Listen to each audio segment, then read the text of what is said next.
कैसे हो? बढ़िया सर। बढ़िया एकदम। क्या मिला? सर अभी जो फर्स्ट काउंसलिंग थी उसमें आईआईटी कानपुर इकोनॉमिक्स मिला है। अरे लेकिन वाह अभी यार। फ्लोट आईआईटी बॉम्बे इकोनॉमिक्स के लिए, क्योंकि दोनों मॉक राउंड में आईआईटी बॉम्बे इकोनॉमिक्स से मिला था। ओके, तो पहुंच जाओगे दोनों बढ़िया एकदम। तो भाई बहुत बहुत बहुत बधाई हो। Thank you sir. Thank you. तो आपके माता पिता से पूछे उनको कैसा लग रहा है साहब? बहुत चल रहा है सर। बहुत बढ़िया, खुश है सर हम सब। घर में पहला आईआईटी नहीं गया ये? हाँ सर, पूरे फैमिली में, मैटरनल पैटर्नल दोनों फैमिली में पहला आईआईटी है। अरे वाह भाई वाह, क्या बात है। आपने कब ज्वाइन किया था बेटा इसरल? सर एक्चुअली मैंने मतलब जब मैंने स्टार्ट की थी प्रिपरेशन, तब 11th में मैंने ऑफलाइन कोचिंग ज्वाइन करी थी। आप 11th लेकिन बिगाड़ के आए थे, मुझे ऐसा ध्यान है, 12th में ना? मतलब 11th बिगाड़ के नहीं, मतलब 11th 11th के सर मैं बाद, 11th के बाद आए थे आप, है ना? मतलब ऐसे था कि ऑफलाइन कोचिंग ज्वाइन करी थी, तो हाँ उधर फिजिक्स का बहुत दिक्कत आ रही थी। तो हाँ मेरा एक फ्रेंड था, तो उसने मुझे ईसर के बारे में बताया वगैरह। हाँ। तो तब ईसर मतलब पता नहीं था ज्यादा कुछ, तो उसने बोला था कि बहुत अच्छा है, सब सही है। तो हाँ फिर मैंने ले ली थी बैच 11th में, अराउंड जून या जुलाई में ले ली थी बैच ईसरल की, मतलब 2-3 महीने बाद ही ऑफलाइन के। हाँ। तो 11th में मैंने पूरा फिजिक्स किया था सत्यम सर से, तो मैं बहुत सेटिस्फाइड था। और फिर मैंने 12th में पूरा ही ऑनलाइन शिफ्ट कर दिया था, मैथ्स फिजिक्स और केमिस्ट्री पूरा ऑनलाइन। ओके, तो फाइनली भी 12th के साथ में आईआईटी कानपुर या आईआईटी बॉम्बे लेकर जा रहे हो अब? हाँ अरे वाह वाह वाह। हाँ बढ़िया, कानपुर एनके सर की आईआईटी है, मस्त एकदम। कहीं भी जाओ, कानपुर बॉम्बे दोनों ही बढ़िया है एकदम। हाँ। कानपुर गया तो एनके सर के पास, बॉम्बे गया तो आपके पास। बढ़िया बढ़िया, बिल्कुल एकदम। और तुमसे देखो इस बार सोच रहे सारी आईआईटीज में, मतलब जहाँ जहाँ मौका पड़ा ना, टीचर्स और हम लोग आएंगे तुम लोगों से मिलने। तो साहब कैसा लगा आपको जब अच्छा, सबसे पहले तो यार सम्मान करो। प्रिंट कराएंगे सर्टिफिकेट बेटा? और माला वगैरह भी लाए हो तो बिल्कुल सबसे पहले तो पेरेंट्स का सम्मान बनता है। हाँ सर। कुर्सी कुर्सी लेके आए।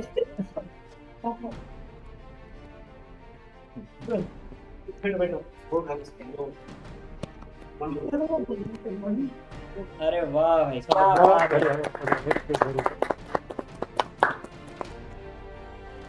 शानदार। शानदार, बहुत बढ़िया।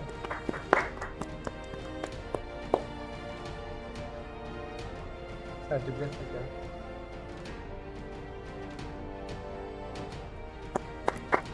बहुत बढ़िया, बहुत बढ़िया। अरे अरे वाह, वाह, क्या बात है। ये सबसे बढ़िया मिठाई खाई है आज तक की। बहुत बढ़िया।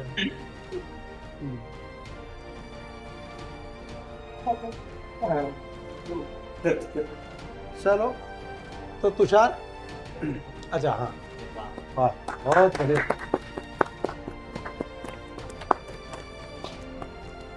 वो कौन बोल दी?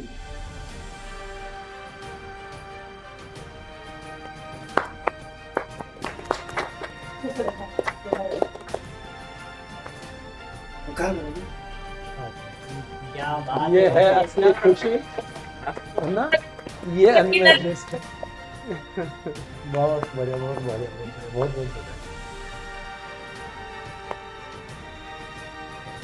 Very good. तो तुषार, क्या कहना चाहेंगे? पेरेंट्स का क्या कंट्रीब्यूशन रहा आपकी जर्नी में? 2 साल में कैसा फील हुआ? इनका क्या सर सपोर्ट उनका रहा? तो पापा रोज सुबह मतलब हम शिफ्ट हो गए थे सिटी में। पापा रोज सुबह 5 बजे उठ के, 4:30 बजे उठ के गाँव को आते थे, और मतलब यहाँ पे तालुका लेवल में हमारी शॉप थी, एजेंसी वगैरह। तो पापा रोज सुबह 5 बजे इधर आते थे, और फिर रात को 9 बजे वापस घर को आते थे। तो उनकी तो बहुत बड़ी मेहनत थी मेरे सक्सेस के पीछे। और मम्मी ने हमेशा मेरे साथ में थी, और मतलब दोनों का बहुत बड़ा रोल था मेरे लिए, और मैं पूरा जो मेरी अचीवमेंट है वो सब उनकी वजह से ही है, और उनके लिए ही है। बिल्कुल बिल्कुल, उनका तो खैर जो है वो अपन शब्दों में तो बयां किया नहीं जा सकता है। और लेकिन इस बीच में जैसे कोई अप्स एंड डाउन्स आए हैं, मोरल सपोर्ट किस टाइप का रहा है? वो सपोर्ट तो अपन मैच कर ही नहीं सकते हैं।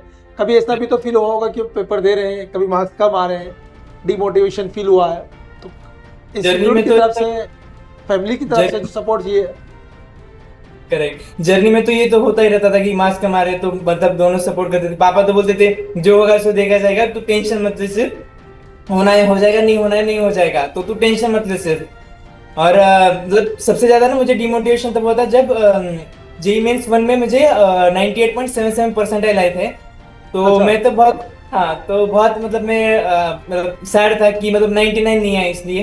हाँ। तो तब सेकेंड अटेम्प्ट में भी मुझे फिर सिर्फ 99.156 आए थे। तो मैं उससे उतना सेटिस्फाइड नहीं था, और मुझे ऐसा लगता था कि मेंस में 14,000 रैंक है, ये एडवांस में तो बहुत दूर है, अभी बहुत मुश्किल है। तो तब मतलब मैं बहुत रोया भी था कि मुझे डर लगा है कि होगा नहीं होगा, ड्रॉप लेने का सोच रहा था। लेकिन फाइनली मतलब सब सही हो गया, उस बहुत अच्छी रैंक आ गई जेईई मेंस से भी बहुत अच्छी। चलो ये बढ़िया है ना, मतलब वो ये होता है कि हार नहीं मानना होता, उस टाइम पे जो हुआ है उसके मतलब बाद ये तो- सोच लिया था कि अब मेंस तो गया जो छोड़ा अब, लेकिन अब एक लास्ट लीप देनी है एडवांस के लिए, और जो करके दिखाना है उसमें करके दिखाना है। एडवांस के लिए पूरे 40-45 दिन जो मिलता है उनका सही यूज किया। तो उस ड्यूरेशन में आपने प्रिपरेशन कैसे की, ताकि जो बच्चे सुन रहे हैं उनको मोटिवेशन मिले कि जो मेन टू और एडवांस के बीच का जो टाइम था उस ड्यूरेशन में किस टाइप से प्रिपरेशन करी आपने?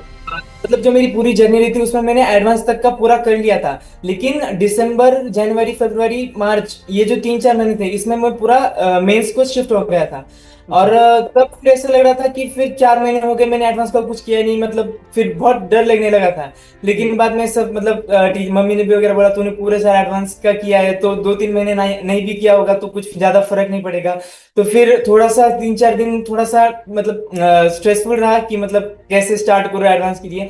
लेकिन फिर सारी चीजें वापस रिवाइज करने के बाद इजीली हो गया सब, और रिजल्ट्स तो अच्छे आए फिर। क्योंकि ये ज्यादातर फ्रेशर जो बच्चे होते हैं 12th वाले बच्चों के साथ ये होता है, क्योंकि वो जनवरी फरवरी में थोड़ा बोर्ड की तरफ शिफ्ट हो जाते हैं, बोर्ड का एग्जाम भी देना है, फिर जेई मेन का भी देना है, तो वो एडवांस का टच रहता नहीं है। तो आपने जो मतलब डर मैंने बताऊं, हाँ बताइए। कट करे नेट चालू है, बात कर रहे हैं। हाँ तो मतलब उनका मतलब जो स्टार्टिंग से लेके एंड तक एडवांस का किया था, और जो 3-4 महीने छूटे थे उसमें मेंस का किया था, लेकिन रिवीजन तो पूरा सिलेबस का हो रहा था। तो सिर्फ लास्ट के जो 40-45 डेज थे उसमें सिर्फ अच्छे क्वेश्चन और टेस्ट दे रहा था सिर्फ। मैंने एडवांस के अराउंड आवर्स के 13 या 14 टेस्ट दिए थे पूरे, तो उसका बहुत बेनिफिट रहा था।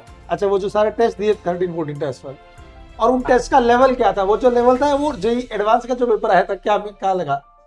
जो इस तरह का पेपर रहता है ना तो बहुत खतरनाक आता था। तो एक बार तो मुझे मतलब बहुत कम आए थे नंबर की, मैंने तो मतलब छोड़ ही दिया था कि मतलब मेरे टोटल मिला के 50-60 नंबर आए थे। तो मैंने तो लगा था कि खत्म है मेरा बहुत मुश्किल है अब। लेकिन फिर मुझसे 3 गुना ज्यादा नंबर आ गए। अच्छा, एडवांस में उससे 3 गुना ज्यादा नंबर आए। ये बेसिकली क्या होता है कि पेपर टफ इसलिए होता है ना कि आपको टफ पेपर में आपको ये नहीं देखना होता कि मार्क्स कम है कि ज्यादा। आप रेटिव रेट देखो कि सबके कम हुए या केवल मेरे ही कम हुए। सबके कम हुए तो मतलब पेपर टफ है, तो टफ पेपर को कैसे अटेम्प्ट करना है बहुत जरूरी होता है ना। टफ मतलब टफ क्वेश्चंस जाते हैं, उनको देखकर एक अप्रोच बन जाती है कि कोई क्वेश्चन सिर्फ दिखने को टफ हो सकता है, उसको एक बार पढ़ तो लेते हैं। अगर मतलब कोई भी क्वेश्चन बड़ा भी रहेगा तो वो सॉल्वेबल हो सकता है। तो ये अप्रोच बहुत अच्छे से जनरेट हो गई थी मेरी। ये बढ़िया रहा।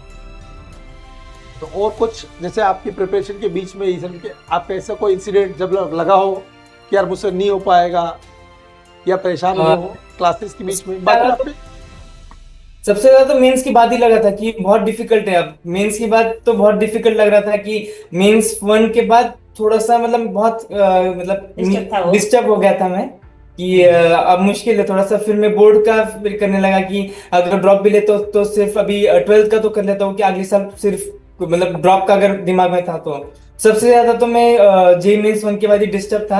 और जर्नी में तो ये तो होता मतलब ये तो पता था कि ऊपर नीचे तो होना है, मार्क्स भी फ्लक्चुएट होंगे। तो ये तो माइंडसेट में था कि कम भी आ सकते ज्यादा भी आ सकते। तो उसका उतना कुछ ज्यादा इम्पैक्ट नहीं आया था मेरी पूरे जर्नी में।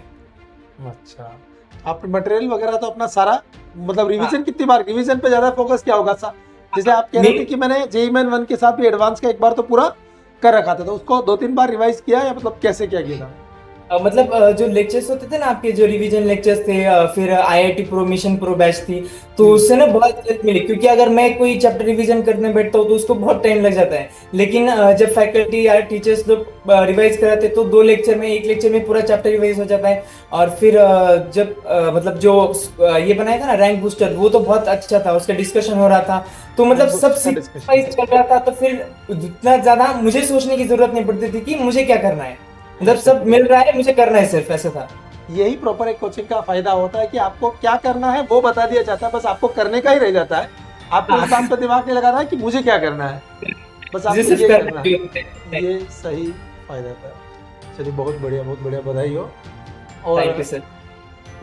ठीक है, कॉलेज में फिर आप लोग है ना, और भी कोई बात हो? अभी तो शायद फ्लोट या क्या किया आपने, स्लाइड? मतलब मुझे कानपुर इकोनॉमिक्स मिला है, मैंने फ्लोट के लिए डाला है, क्योंकि दोनों राउंड में आईआईटी बॉम्बे इकोनॉमिक्स मिल रहा था, तो उसके लिए मैंने फ्लोट पे डाला है उसका भी। अच्छा अच्छा, चलो बढ़िया, बधाई हो आपको, है ना? Thank you sir. थैंक आप यू। सबको बधाई हो। हाँ थैंक यू सर। चलिए ठीक है, थैंक यू।